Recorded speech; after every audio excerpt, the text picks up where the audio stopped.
बहुत पहले की बात है। गौड़ देश में दो ब्राह्मण निवास करते थे। इन दोनों में एक कुल और आयु दोनों में बड़ा था और दूसरा नई अवस्था वाला साधारण कुल का था। दोनों तीर्थ यात्रा करने के लिए घर से चले।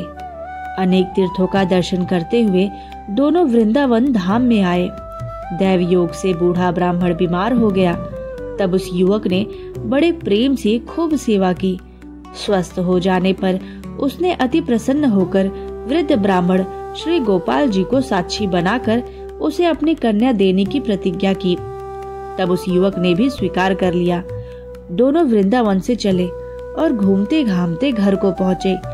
तब उस युवक ने वृद्ध से कहा कि अब आप अपनी प्रतिज्ञा का पालन कीजिए और अपनी लड़की का विवाह मेरे साथ कर दीजिए। वृद्ध ने अपनी स्त्री तथा कुटुंब वालों से पूछा। उनकी सम्मति न पाकर अपनी प्रतिज्ञा से टल गया। युवक ने पंचायत जोड़ी। पंचों ने पूछा कि कोई स्त्री या पुरुष तुम्हारा गवाह है?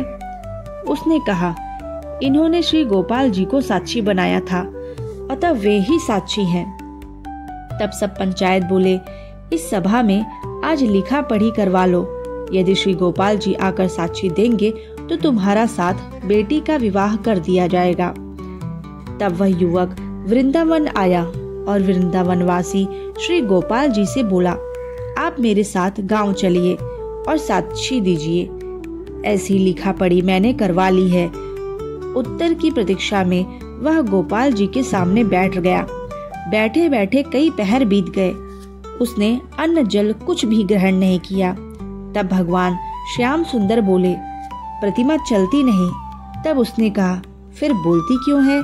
यदि भाव में भरकर बोल सकती है तो चल भी सकती है। भावपूर्ण उत्तर सुनकर श्री गोपाल जी साथ चलने को तैयार हो गए और बोले, मैं तुम्हारे साथ चलूंगा, पर नित्य 2 सेर उत्तम भोग मुझे अर्पण करना। हम दोनों उसमें से आधा आधा खा लिया करेंगे। दूसरी प्रतिज्ञा यह है कि मैं तुम्हारे पीछे पीछे अपने पैरों के नुपुरों को बजाता चलूंगा। उनकी ध्वनि तुम्हारे कानों में पड़ती रहेगी। पीछे घूमकर मत देखना। जहाँ घूमकर मुझे पीछे देखे बस मैं वहीं रुक जाऊंगा। अब आगे आगे भक्त पीछे पीछे भगवान वृंदावन से चले। जैसे ही गांव के निकट पहुँचे वैसे ही उस भक्त के मन में आया कि जरा चलते हुए ठाकुर जी की शोभा तो देखूं। घूमकर देखते ही श्री गोपाल जी खड़े हो गए और मंद मंद मुस्कुराने लगे। ने कहा, क्यों थक गए क्या? अब तो बस थोड़ी ही दूर चलना है। भगवान ने कहा, मैंने तो पहले ही कह दिया था, अब मैं यहाँ से आगे न जाऊंगा। पंचों को यहीं बुलवाना होगा। वह युवक विप्र गांव में आया और सबसे बोला कि चलकर देखो, स्वयं श्री गोपाल जी साक्षी देने पधारे हैं। यह सुनते ही सब लोग आश्चर्यचकित रह गए। गांव के सभी लोग दौड़ कर आए। पंचों के सामने श्री गोपाल जी ने श्री मुख से बोलकर साक्षी दी।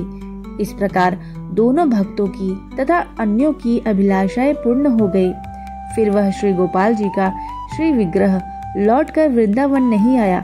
राजा ने श्री गोपाल जी के लिए प्रेम से भोग राग का प्रबंध किया। अब तक वही खुर्दरा उड़ीसा में साक्षी गोपाल विराज रहे हैं। तो बोलिए विष्णु भगवान की